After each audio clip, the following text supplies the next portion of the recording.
নমস্কার, আশা করি প্রত্যেকেই ভালো রয়েছেন। আরও একবার স্বাগত জানাই আমাদের ইউটিউব চ্যানেল মিনময় সহজের পক্ষ থেকে। হ্যাঁ, অবশেষে পঞ্চায়েত রিক্রুটমেন্টের নোটিশ প্রকাশ করলো। আপনি যদি মাধ্যমিক পাস, 8 পাস বা গ্র্যাজুয়েশন পাস যাই করে থাকেন, প্রত্যেকটা লেভেলের জন্য আলাদা আলাদা পোস্টে নতুন রিক্রুটমেন্টের নোটিশ প্রকাশ করা হয়েছে, যেখানে শুধুমাত্র বায়োডাটা সাবমিট করেই ফর্ম ফিল আপ করতে পারেন। তো আজকে সেই বিস্তারিত তথ্য নিয়েই যে কী ফর্ম ফিল আপ, কতগুলো সিট রয়েছে, কোন অফিসিয়াল ওয়েবসাইট, কীভাবে জমা দিতে হবে, কি কি জমা দিতে হবে, এটা কোনো টাকা লাগবে কিনা, এই সমস্ত ইনফরমেশনগুলোই দিতে চলেছি। আপনি এই রিলেটেড অনেক ভিডিও পাবেন, তাদের থেকে সম্পূর্ণ আলাদা হতে চলেছে আমাদের এই ভিডিওটা।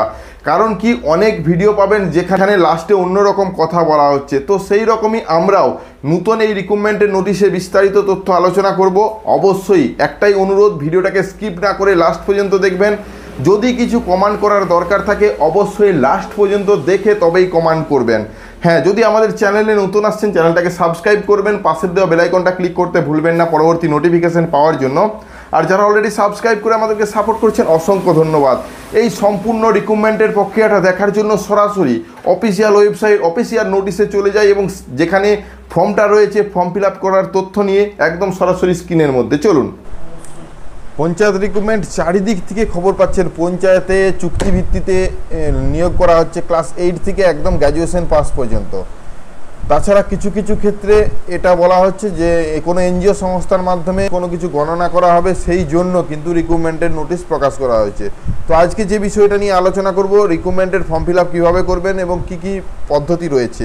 দেখুন, এখানে পরিষ্কারভাবে ওয়ার্ক ইন্টারভিউ, সরাসরি ইন্টারভিউয়ের মাধ্যমে কিন্তু আপনি চাকরি পেতে পারেন। যাবতীয় ইনফরমেশন কিন্তু এখানে প্রোভাইড করা রয়েছে। কি কি ডকুমেন্টস লাগবে যদি দেখতে হয় তাহলে কিন্তু এখানে পরিষ্কারভাবে উল্লেখ রয়েছে। এডুকেশন কোয়ালিফিকেশন, অর্থাৎ আপনি যদি ক্লাস 8 দিয়ে ফিল আপ করছেন তাহলে ক্লাস 8 পাসের সমস্ত ডিটেলস, যদি আপনি গ্র্যাজুয়েশন দিয়ে করছেন তাহলে মাধ্যমিক, এইচএস, গ্র্যাজুয়েশনের সমস্ত তথ্য দিতে হবে। জেরক্স কপি, এখানে copy of the birth proof, অর্থাৎ এখানে বার্থ সার্টিফিকেট বা সেকেন্ডারি এক্সামিনেশন সার্টিফিকেট, যেটাকে আমরা মাধ্যমিক এক্সামের অ্যাডমিট কার্ড বলে আসছি, সেই অ্যাডমিট কার্ড দিলেও কিন্তু চলবে। 3 নম্বরে copy of the Aadhaar card, copy of the EPIC অর্থাৎ voter card, original resident certificate, যেটা গ্রাম পঞ্চায়েত প্রধানের কাছ থেকে আনতে হবে, এখন বর্তমানে অনলাইনে পেয়ে যাবেন। তারপর 2 recent passport size colour photo এবং অবশ্যই লাইট ব্যাকগ্রাউন্ড। এখানে লাইট ব্যাকগ্রাউন্ড বলতে হালকা কোনো ব্যাকগ্রাউন্ড দিতে হবে, এরকম নয় যে সাদাই দিতে হবে। যে কালারটাই আপনি ব্যাকগ্রাউন্ডে ব্যবহার করবেন সেটা যেমন লাইট ব্যাকগ্রাউন্ড হয়। তারপর রয়েছে 1 সেলফ অ্যাটেস্টেড এনভেলপ, অর্থাৎ একটা যে কাগজ দিবেন একটা খামের মধ্যে, সেই খামের ভিতরে আবার একটা ছোট খাম দিতে হবে, তাতে সেলফ অ্যাড্রেস লেখা থাকবে এবং সেখানে 30 টাকা স্ট্যাম্প দিয়ে দেবেন। এই সমস্ত বিষয়গুলো রয়েছে এবং সরাসরি ফর্মটা চলে যায়। ফর্মটা ফিল আপ করবেন কীভাবে, অ্যাপ্লিকেশন ফর্ম এটা, যেহেতু এটা অফলাইন থেকে পাওয়া যাচ্ছে, আপনি চাইলে পঞ্চায়েত রিক্রুটমেন্টের যে অফিসিয়াল ওয়েবসাইট এখান থেকেও পেতে পারেন। তাছাড়া আপনারা টেলিগ্রাম গ্রুপের সঙ্গে যুক্ত হন আমাদের, সেখানে কিন্তু ফর্মটা দিয়ে রাখছি। সম্পূর্ণ ফর্ম বিষয়টা লাস্ট পর্যন্ত দেখবেন, অনেক গুরুত্বপূর্ণ ইনফরমেশন প্রোভাইড করব আজকে আমরা আমাদের এই ভিডিওটার মধ্যে। দেখুন, এখানে পরিষ্কার বলা হয়েছে আপনি কোন পোস্টের জন্য আবেদন করছেন, পোস্ট কোথা থেকে দেখবেন সেটা আমরা পরে আলোচনা করছি।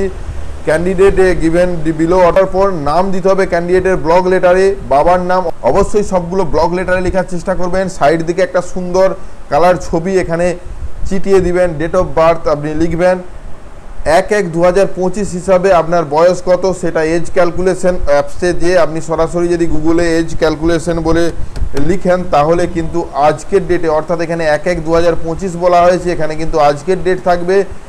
ডেট এখানে 1/1/2025 লিখবেন এবং আপনার যে ডেট অফ বার্থ সেই ডেট অফ বার্থটা লিখবেন, তাহলেই কিন্তু আপনার এজটা বেরিয়ে যাবে ক্যালকুলেশন করার সাথে সাথে যে কত বছর কত মাস। দেখতে পাচ্ছেন 31 বছর 11 মাস 27 দিন, এরকমভাবে কিন্তু ফর্মটাতে লিখতে হবে। তো কাস্ট কি রয়েছে, SC ST OBC general, postal address অর্থাৎ ভিলেজ, পোস্ট, পুলিশ স্টেশন সব পিনকোড সমেত লিখতে হবে। কন্ট্যাক্ট নাম্বার, মোবাইল নাম্বার দিবেন, সাইডে পারলে ইমেল আইডিটাও দিয়ে দিবেন। এডুকেশন কোয়ালিফিকেশনের ঘরটা, সিরিয়াল নম্বর, যতগুলো কোয়ালিফিকেশন রয়েছে আপনার সেটা এখানে 1 2 করে লিখবেন। প্রথমে মাধ্যমিক থাকলে মাধ্যমিক, কোন বোর্ড থেকে, কত পেয়েছিলেন, ফুল মার্কস কত ছিল এবং পার্সেন্টেজ কত, এইভাবে সমস্ত ঘরগুলো লিখবেন। কম্পিউটার থাকলেও কিন্তু সেটা লিখবেন। এখানে আপনার একটা সিগনেচার লাগবে এবং ডিক্লারেশনটাতে আপনার সই, এখানেও কিন্তু ক্যান্ডিডেট সিগনেচার, নাম ডিটেলস দিয়ে। তো এই ফর্মটা আপনাকে সরাসরি বিডিও অফিসে জমা দিয়ে আসতে হবে। এই বিডিও অফিস ছাড়া কিন্তু কোথাও অ্যাকসেপ্ট করা হবে না ফর্মটা। আপনি যদি পোস্ট অফিসে ফর্মটা জমা দিয়ে থাকেন তাহলে কিন্তু এটা রিজেক্ট হয়ে যাবে, not accepted and any authority. দেখতে পাচ্ছেন পোস্ট বা অন্য কাউকে দিয়ে যদি আপনি পৌঁছান এটা কোনোভাবে অ্যাকসেপ্ট করা হবে না। দেখুন এই ধরনের আপনাদের কাছে অনেক নিউজ আসছে যে শুধুমাত্র বায়োডাটা সাবমিট করুন তাহলেই কিন্তু চাকরি হয়ে যাবে, কিন্তু আসল রহস্যটা কি? আসল রহস্যটা এবার আমরা উদ্ঘাটন করতে চলেছি। প্রত্যেকটা ডিস্ট্রিক্টে কিন্তু সবসময় একসাথে ফর্ম ফিল আপ ছাড়ে না। যেমন আমরা দেখছি এটা বাঁকুড়া ডিস্ট্রিক্টের জন্য একটা ব্লক ডেভেলপমেন্ট অর্থাৎ সিমলাপাল ডেভেলপমেন্ট ব্লকের তরফ থেকে একটি নোটিশ, যে নোটিশটা আমরা এতক্ষণ হাইলাইট করলাম সেই নোটিশটার মূল্য 0। কেন বলছি 0? এখানে মেমো নম্বর রয়েছে, গভর্নমেন্ট নোটিশ, এটাও বুঝতে পারছেন এটা জেনুইন পোস্ট, এটাও আমি জানি, কিন্তু এটা সকলের জন্য নয়। অ্যাকচুয়াল ওই এলাকার ক্যান্ডিডেট হতে হবে। তারপর পোস্টগুলো দেখুন, সুপারিনটেনডেন্ট একটি পোস্ট, কুকের জন্য একটি পোস্ট এবং হেল্পারের জন্য একটি পোস্ট। বেতনগুলো দেখুন, এখানে 10,000, 7,000, 5,000। এই যে পোস্ট, একটি করে পোস্ট, এবং আপনাদেরকে এত সুন্দর কাজ করে প্রেজেন্টেশন দেওয়া হচ্ছে, এই রকম রিক্রুটমেন্ট একদম ফর্ম ফিল আপ করলেই চাকরি পাবেন, সেটা কিন্তু সম্পূর্ণ ভুল। এই রকম ফাঁদে পা দিবেন না। 1000টা ভিডিও পাবেন এই রকম, যাদের ভিডিওগুলোয় লাখ লাখ ভিউ রয়েছে। শুধুমাত্র যারা সঠিক পদ্ধতিতে ভিডিও আপলোড করে তাদের ক্ষেত্রে 0 ভিউ বা 100টা ভিউ। আমি এই যে ভিডিওটা বানাচ্ছি হয়তো দেখবেন হয়তো 50-100টা ভিউ হয়ে এটা স্টপ হয়ে যাবে, কারণ এই রিলেটেড ভিডিও কেউ দেখতে চায় না, যেগুলো সচেতনমূলক ভিডিও। আমরা বারবারই বলি সহজভাবে কোনো কিছু পাওয়া সম্ভব নয়। যদি কোনো রিক্রুটমেন্টের নোটিশ প্রকাশ করা হয়ে থাকে আপনার এলাকা বিশেষে, যদি পঞ্চায়েত বা বিডিও অফিসে আপনার এলাকায় কোনো রিক্রুটমেন্ট জারি করে, সেটা সর্বপ্রথম আপনার যে ডিস্ট্রিক্ট অফিসিয়াল ওয়েবসাইট রয়েছে সেখানে কিন্তু নোটিফিকেশান হিসেবে দিতে হবে। সেই নোটিফিকেশানের উপর ভিত্তি করে আপনি কিন্তু আবেদন করতে পারেন আপনার এলাকার জন্য।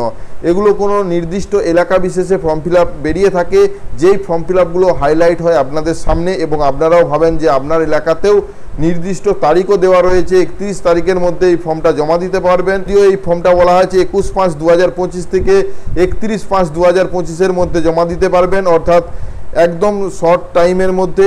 অর্থাৎ সেই জন্য একদম বেশি বেশি শেয়ার, বেশি বেশি ভিউ আসছে প্রত্যেকটা এই রিলেটেড ভিডিওর মধ্যে। তো আমিও আপনাদেরকে চেষ্টা করলাম আপনাদের চোখে একটু সামান্য ভালো ইনফরমেশন প্রোভাইড করা, যাতে আপনারা বুঝতে পারেন সঠিক তথ্য। সঠিক তথ্য দেখার জন্য কোনো রিক্রুটমেন্টের অন্তত 10টা না হলেও 3টা ভিডিও দেখুন। 3টা ভিডিও সারমর্মকে নিজের থেকে বিবেচনা করে সেই ফর্ম ফিল আপটা করবেন। যাই হোক, আজকে এই পর্যন্তই। দেখা হচ্ছে নতুন কোনো ভিডিওতে। এই ভিডিওটার নোটিশ যদি আপনারা ডাউনলোড করতে চান, এই ফর্ম ফিল আপটাও যদি আপনি ওই সমস্ত এলাকা থেকে হয়ে থাকেন সিমলাপাল ডেভেলপমেন্ট ব্লকের আন্ডারে, তাহলে কিন্তু সরাসরি এই যে ওয়েবসাইট অর্থাৎ সিমলাপাল ডেভেলপমেন্ট ব্লকের অফিসিয়াল ওয়েবসাইট থেকে রিক্রুটমেন্ট সেকশন থেকে এই রিক্রুটমেন্টের নোটিশটা ডাউনলোড করে নিতে পারবেন। ধন্যবাদ, দেখা হচ্ছে নতুন কোনো ভিডিওতে। আশা করি আজকে যে বিষয় নিয়ে ভিডিওটা ছিল সম্পূর্ণ ভালোভাবে বুঝতে পেরেছেন। কোন কোন বিষয়গুলো আমরা আপনাদেরকে সচেতনমূলক বার্তা হিসেবে তুলে আনলাম সেটাও বুঝতে পেরেছেন। ভিডিওটা কেমন লাগলো অবশ্যই আপনার মূল্যবান বক্তব্য দিতে ভুলবেন না।